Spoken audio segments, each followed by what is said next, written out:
네,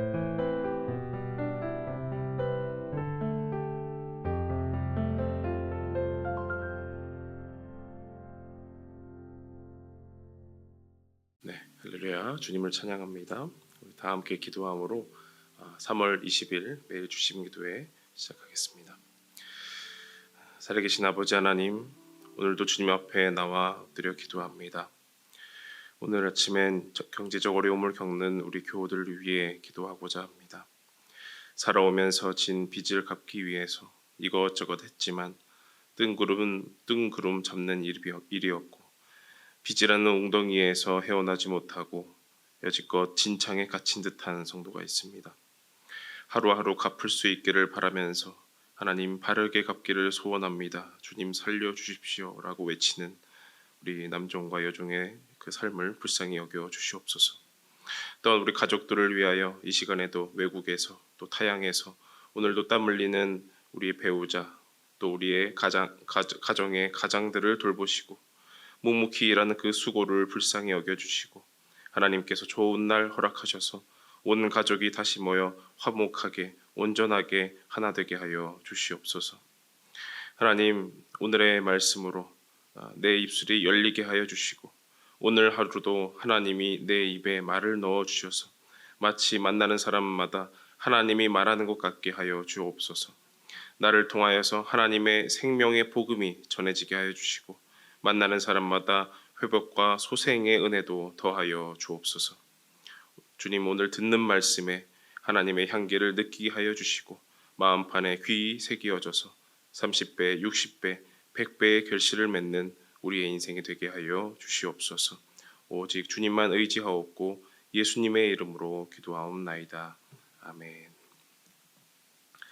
하나님의 말씀 마태복음 22장 23절로 33절의 말씀입니다. 마태복음 22장 23절부터 33절까지 저와 여러분 한 절씩 교독하고요. 33절은 함께 읽겠습니다. 부활이 없다 하는 사두개인들이 그날 예수께 와서 물어 이르되 선생님이여, 모세가 일렀으되 사람이 만일 자식이 없이 죽으면 그 동생이 그 아내에게 장가들어 형을 위하여 상속자를 세울지니라 하였나이다. 우리 중에 7형제가 있었는데 마지가 장가 들었다가 죽어 상속자가 없으므로 그 아내를 그 동생에게 물려주고 그 둘째와 셋째로 일곱째까지 그렇게 하다가 최후에 그 여자도 죽었나이다. 그런즉 그들이 다 그를 취하였으니 부활 때에 일곱 중에 누구의 아내가 되리이까? 예수께서 대답하여 이르시되 너희가 성경도 하나님의 능력도 알지 못하는 고로 오해하였도다. 부활 때에는 장가도 아니 가고 시집도 아니 가고 하늘에 있는 천사들과 같으니라. 죽은 자의 부활을 논할진대 하나님이 너희에게 말씀하신 바 나는 아브라함의 하나님이요 이삭의 하나님이요 야곱의 하나님이로라 하신 것을 읽어보지 못하였느냐?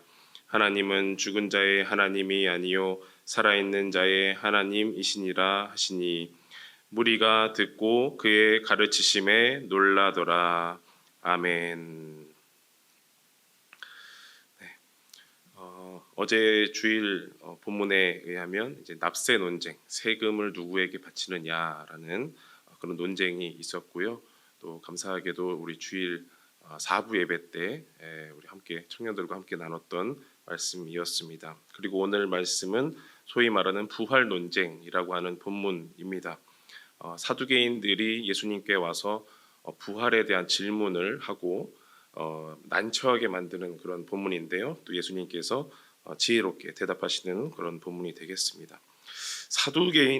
사두개인이라고 한다면 주전 2세기에 활약했던 그 집단 종교 분파라고 할 수가 있겠습니다.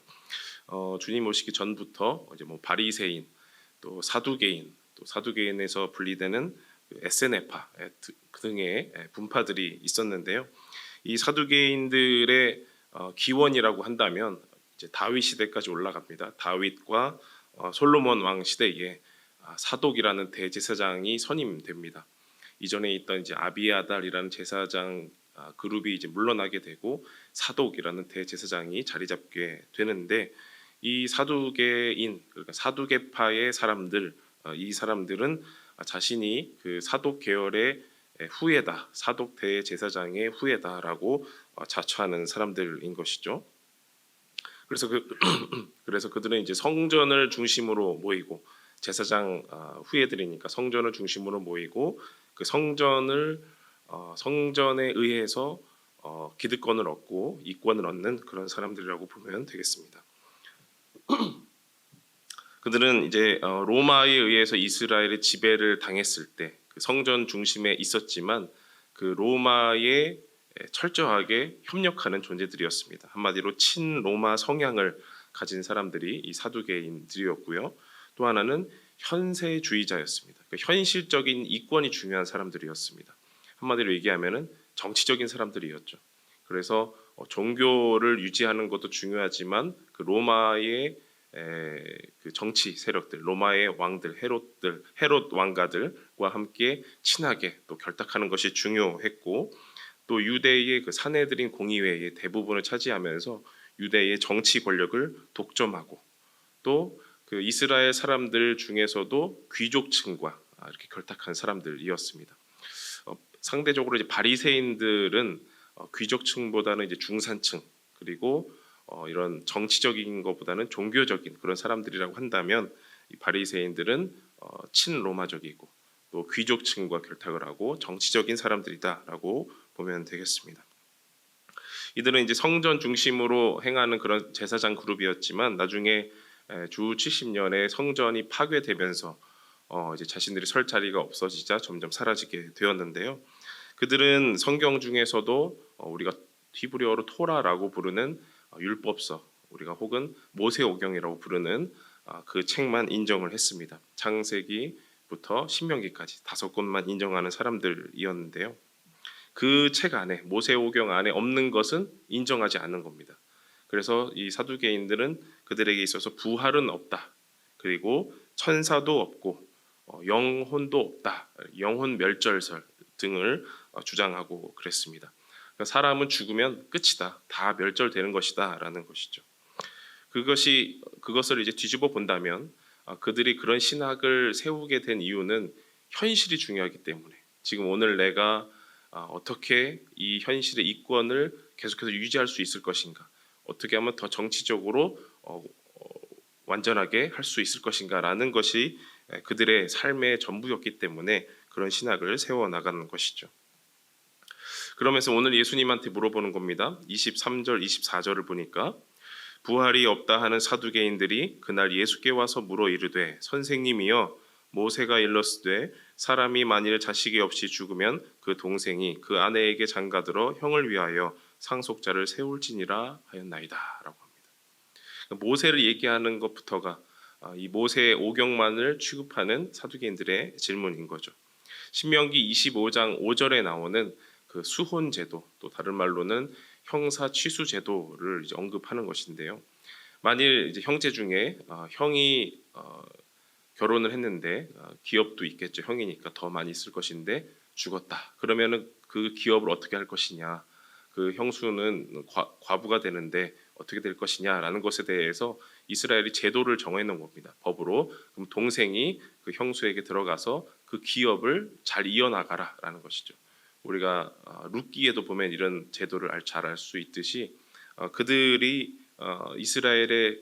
이스라엘이 각자가 받은 그 기업을 잘 보존하고, 또 그 불의의 죽음으로 인하여서 그 과부가 된 사람, 그 사람의 사회적 약자를 보호해주기 위한 그런 제도가 수혼 제도라는 겁니다. 그런데 이 사두개인들이 이 문제를 들고 예수님께 나아가서 논하는 겁니다. 그러면서 말하기를 28절에 보니까, 부활 때에, 이제 7형제를 예로 들었는데, 부활 때에 이 7형제 중에 누가 그의 아내가 됩니까? 라는 겁니다. 그러니까 7형제가 있었는데 위에 형이 죽고 동생이 들어가고, 또 그 동생도 죽고 그 동생의 동생이 들어가고 하면서 7형제가 다 죽었는데, 부활이라고 한다면, 부활이 혹시나 있다고 한다면, 만일 부활이 있다면 이 관계가 어떻게 되겠습니까? 라고 묻는 사두개인들의 질문이라는 거죠. 그 질문부터가 이미 부활이 있다는 겁니까? 없다는 겁니까? 없다는 거죠. 사두개인들은 부활이 없다고 믿는 사람이었고요. 부활이 있어서도 안 되는 사람들이었습니다. 현실이 중요했기 때문에 현재 우리가 갖고 있는 이권이 중요했지 부활의 이후의 삶은 관심이 없었거든요. 그 부활에 대해서 그런 성경을 들어서 이렇게 질문을 하자 예수님께서 대답하셨습니다. 29절 보니까 예수께서 대답하여 이르시되 너희가 성경도 하나님의 능력도 알지 못하는 거로 오해하였도다. 성경도 모른다. 그러니까 그 율법서 모세오경도 잘 모르고 하나님의 능력도 모른다라고 지적을 하십니다. 그리고 말씀하시기를 부활 때에는 장가도 아니 가고 시집도 아니 간다.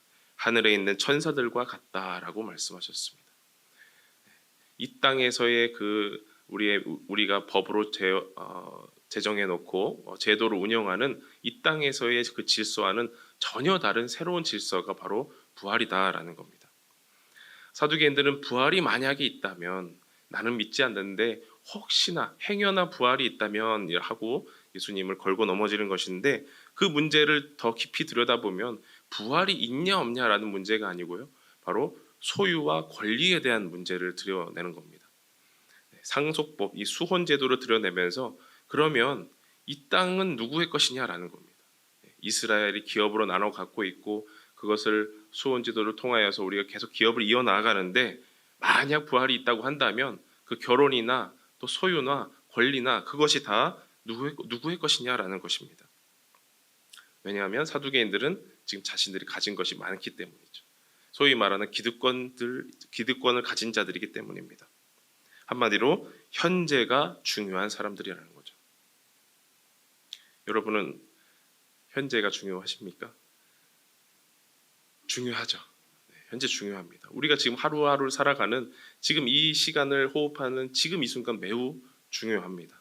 그런데 바꿔 말하면 현재만 중요하게 살지는 않으시면 좋겠습니다. 현재만 중요한 사람들은 우리는 아닙니다. 우리는 더 중요한 믿음이 있고 더 중요한 나라가 있고 더 중요한 신학이 있습니다. 바로 부활의 나라, 천국, 하나님의 나라라는 겁니다. 마태복음에서는 천국이라고 하고요. 누가복음에서는 하나님의 나라라고 하는데 똑같습니다. 하나님이 다스리시는 나라, 하나님이 통치하시는 나라, 그것이 바로 천국입니다. 천국은 무엇입니까? 하나님 안에서 우리가 영생을 누리는 나라입니다. 하나님 안에 거하기만 한다면 생명을 소유하고 있는 것입니다. 사두개인들은 지금 이 땅에서 사두개인들은 우리 스스로가 땅을 갖고 있다. 이것을 부활 때에 어떻게 하겠느냐라는 것에 대해 질문하고 있는데 예수님은 하나님이 통치하시는 모든 온 세계, 또 온 피조 만물, 또 그 죽음 이후의 모든 것까지 다 말씀하고 계시는 것이죠. 그러니까 그들의 무지함과 또 하나님께서 생명을 주관하신다는 것에 대한 하나님의 능력도 잘 모른다. 너희가 오해하였고 무지하였다라고 지적하시는 것입니다.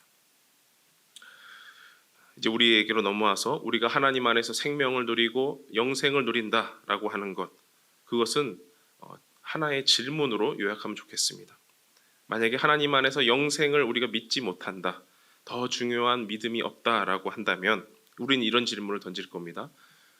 내가 죽으면 어떡하지? 라는 질문을 던집니다. 나 죽으면 어떡하지? 남아있는 우리 애들은 어떡하지?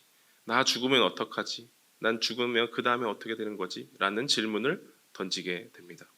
그러나 현재만 중요하지 않고 현재와 또 그 이후가 더 중요한 사람은, 하나님이 통치하시는 그 나라가 중요한 사람은 이렇게 대답합니다.